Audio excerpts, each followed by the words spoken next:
ہمارے YouTube channel میں خوش آمدید۔ السلام علیکم ویورز، آج کا ہمارا موضوع تحریک آزادی و قیام پاکستان میں علماء حق کا کردار کیا تھا۔ اس موضوع پر ویڈیو بنانے کی نوبت اس لیے پیش آئی ہے کہ بعض حضرات یہ سمجھتے ہیں کہ علماء کا تحریک آزادی کے اندر کوئی کردار ہی نہیں ہے، یہ لوگ فالتو اسی طرح آزاد ہوئے ہیں اور کچھ کرتے نہیں، مسجد کے اندر بیٹھے ہوتے ہیں۔ لیکن ہمارے علماء حق نے تحریک آزادی کے لیے اپنے جانوں کا نظریہ، اپنا مالی نظریہ، جس طرح ہو سکا ان علماء حق نے اپنا مالی کردار ادا کیا ہے۔ چلیں آئیں ویڈیو شروع کرتے ہیں اور جانتے ہیں کہ علماء حق کا کیا کردار تھا پاکستان کے آزادی کے اندر۔ ہندوستان میں تحریک آزادی سے لے کر قیام پاکستان تک علماء حق نے جو کردار ادا کیا ہے وہ تاریخ کا ایک درخشندہ باب ہے جو آنے والی نسلوں کے لیے تاریکیوں سے کے ہجوم میں روشنی کا مینارہ ہے۔ آئیں اختصار کے ساتھ اس بارے میں چند باتیں ذہن نشین کر لیں۔ اس بر صغیر پاک و ہند میں مسلمانوں کی حکومت تھی۔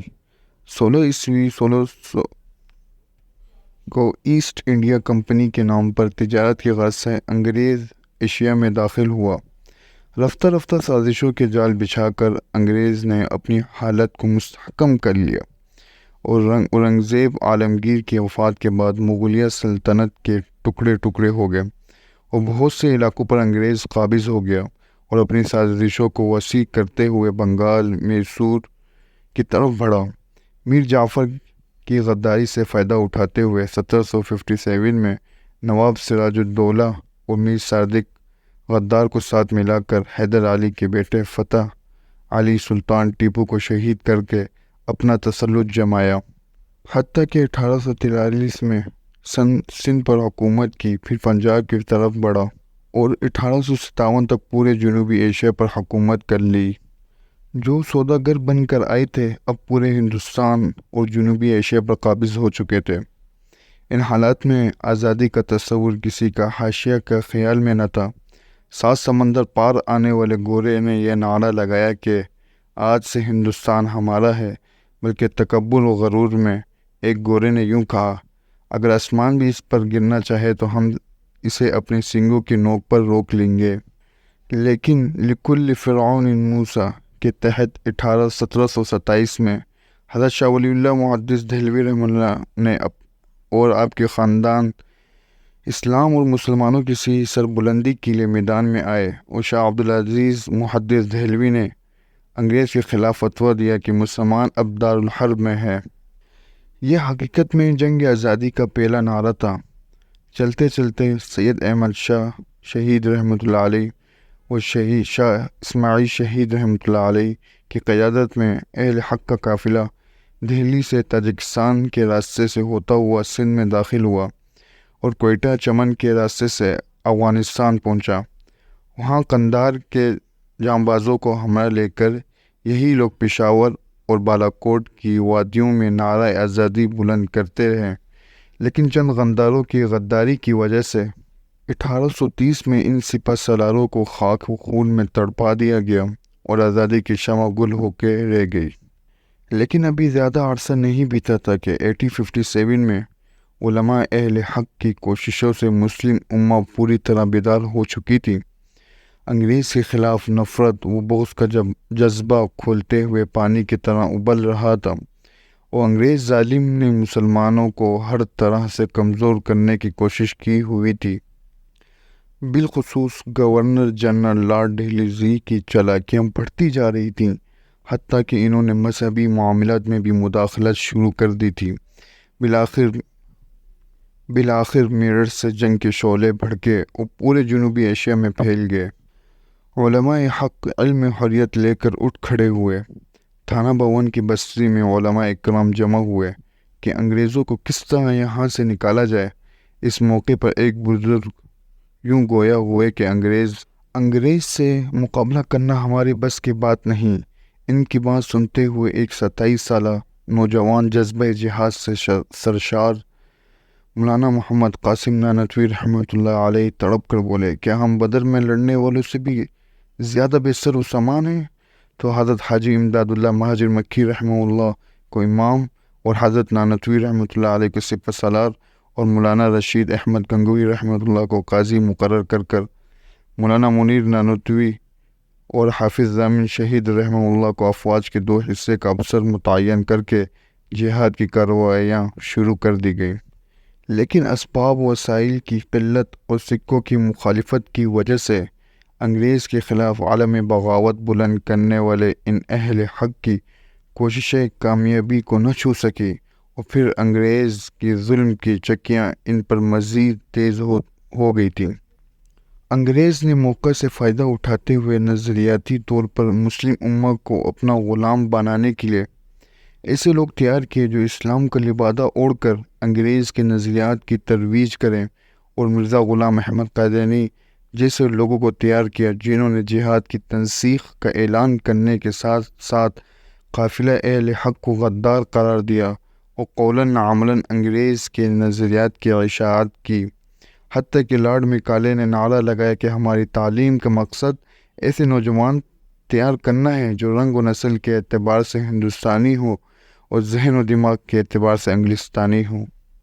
مسلمانوں پر یہ بڑا سخت وقت تھا کہ ان کو محض اسلام سے وابستگی کی سزا دی جا رہی تھی، کہیں پر کالا پانی، کہیں پر کال کھوٹریاں کھول دی گئیں۔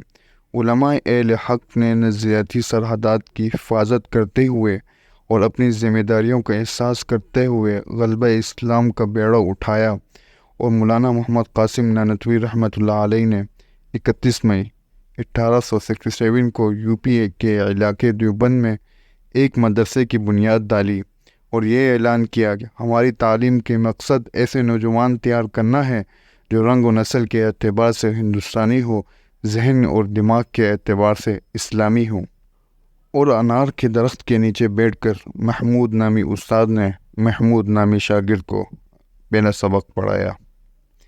علماء اہل حق کی محنت سے مولانا محمد قاسم نانوتوی کا لگایا ہوا پودا انگریز کے خلاف بہت بڑا مہار ثابت ہوا اور ایسا تناور درخت بنتا جا رہا تھا جس کے پھولوں سے پورے بر صغیر میں بستی بستی اسلام سے لوگوں کا رشتہ مضبوط ہو رہا تھا، حتیٰ کہ پہلا طالب علم جو بعد میں شیخ الہند مولانا محمد حسن کے نام سے مشہور ہوئے، انگریزوں کو بر صغیر سے نکالنے کے لیے باقاعدہ تحریک ریشمی رومال چلا کر کارروائیاں شروع کرتے ہیں۔ جب یہ مکہ پہنچتے ہیں تو سلطنت عثمانیہ کے تاجدار چل کر آتے ہیں اور ملاقات کر کے یہ طے کرتے ہیں نہ صرف ہندوستان سے بلکہ پورے عالم سے انگریز کا خاتمہ کیا جائے۔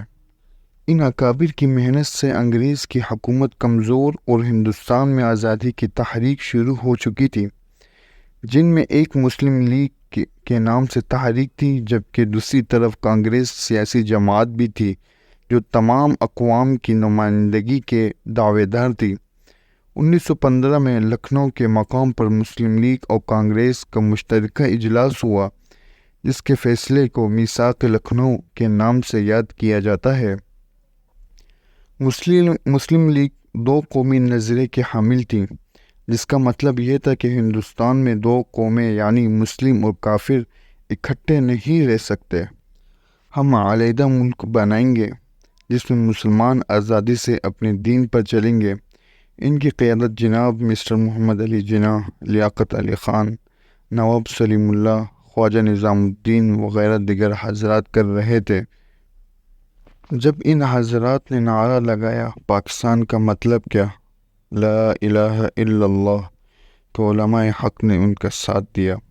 بالآخر حضرت مولانا اشرف علی تھانوی رحمۃ اللہ علیہ اور آپ کے متوسلین نے ان کی حمایت کا اعلان کیا، تو اب تحریک آزادی اور تقسیم ہند کو عروج ملا۔ آگے علماء ہوتے، پیچھے یہ لوگ، تو عوام الناس میں مقبولیت ملی اور یہ تحریک زور پکڑتی گئی، حتیٰ کہ 1945 میں جمعیت علماء اسلام کے نام پر ایک تنظیم کی بنیاد ڈالی اور اس تحریک کو مزید تیز کیا۔ جناب محمد علی جناح جو سیاست کو مذہب سے الگ رکھنے پر منحصر تھے، حضرت تھانوی اور ان کے وفد مثلا مولانا ظفر احمد عثمانی، مولانا شبیر علی تھانوی اور مولانا مفتی محمد شفیع نے ملاقاتیں کی اور ان سے منوایا کہ سیاست مذہب سے الگ نہیں بلکہ مذہب کے تابع ہے۔ تعبیر پاکستان و علماء ربانی، صفحہ نمبر 48۔ یہ تمام حضرات دراصل اسی زنجیر کی کڑی ہیں جس میں حضرت شاہ ولی اللہ، شاہ عبدالعزیز، شاہ اسماعیل شہید، سید احمد شہید، حاجی امداد اللہ مکی، مولانا محمد قاسم نانوتوی، مولانا رشید احمد گنگوئی، مولانا رحمت اللہ کرانوی، مولانا عبداللہ سندھی رحمہ اللہ وغیرہ شامل تھے۔ علماء کے فیصلے سے بر صغیر کے طول و عرض میں یہ نعرہ گونجنے لگا، مسلم ہے تو مسلم لیگ میں آ، اور وہ شخص جس کے سوٹ بوٹ پر انگریز رشک کرتے تھے ٹوپی شیروانی اور شلوار قمیص میں ملبوس نظر آنے لگا۔ ان علماء نے ملک بھر میں طوفانی دورے کیے جن کی وجہ سے مسلم لیگ کو ایک نمائندہ جماعت تسلیم کیا گیا۔ 1946 کو ریفرنڈم میں توقع سے زیادہ کامیابی حاصل ہوئی۔ انہی علماء حق کے انتھک محنتوں اور قربانیوں سے 14 اگست 1947 کو پاکستان کا خواب شرمندہ تعمیر ہوا۔ مغربی پاکستان کراچی میں سب سے پہلے علماء علامہ شبیر احمد عثمانی رحمہ اللہ اور مشرقی پاکستان ڈھاکہ میں مولانا ظفر احمد عثمانی رحمہ اللہ نے پرچم کشائی کی، جو ان علماء کرام کی پرخلوص قربانیوں کا منہ بولتا ثبوت تھا۔ قیام پاکستان کے بعد مبارکبادی کے لیے مولانا ظفر احمد عثمانی، مولانا شبیر علی تھانوی اور مولانا مفتی محمد شفیع رحمہ اللہ وغیرہ کی قیادت میں ایک وفد بانی پاکستان جناب محمد علی جناح کے پاس پہنچا تو انہوں نے کھڑے ہو کر استقبال کیا اور کہا، حضرات مبارکباد کے مستحق حقیقت میں آپ لوگ ہیں۔ اگر آپ کی کاوشیں اور محنت نہ ہوتی تو کبھی پاکستان کا وجود میں نہ آتا۔ حتیٰ کہ ایک سال کے بعد جب 11 ستمبر 1948 کو بانی پاکستان محمد علی جناح کا انتقال ہوا تو ان کی وصیت کے مطابق نماز جنازہ بھی علامہ شبیر احمد عثمانی نے پڑھائی۔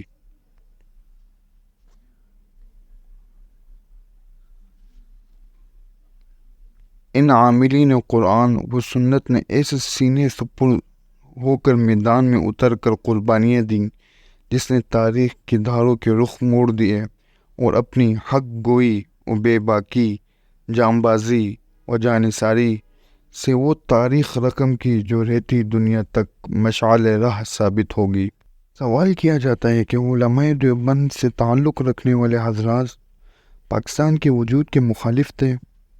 حقیقت یہ ہے کہ علماء دیوبند میں سے بعض حضرات، بالخصوص شیخ العرب والعجم مولانا سید حسین احمد مدنی رحمہ اللہ، مولانا حافظ رحمان سیواری اور امیر شریعت سید عطا اللہ شاہ بخاری رحمہ اللہ، مسلم عوام کے اخلاقی حالت سے مطمئن نہ تھے اور یہ کہتے تھے کہ مسلمانوں میں ابھی ایک مملکت کو اسلامی حیثیت سے چلانے کی استعداد پیدا نہیں ہوئی۔ لیگی رہنما جب اپنی ذاتی زندگیوں میں اسلام نافذ نہیں کر سکے تو اجتماعی زندگی میں اسلامی قانون کا نفاذ کیسے ہوگا؟ اور بعد میں پیش آنے والے واقعات نے ان حضرات کے موقف کی تائید بھی کر دی ہے کہ حضرات اسلامی مملکت کے قیام کے ہرگز مخالف نہ تھے۔ یہ تو ایسا پاکیزہ مقصد ہے کہ کسی ادنیٰ سے مسلمان کو بھی اس میں اختلاف نہیں ہو سکتا، بلکہ یہ دیانت داری سے یہ سمجھتے تھے کہ جن حضرات کے ہاتھ میں مطالبہ پاکستان کی نکیل ہے، کیا وہ واقعتاً اسلامی حکومت کے قائم کر سکیں گے؟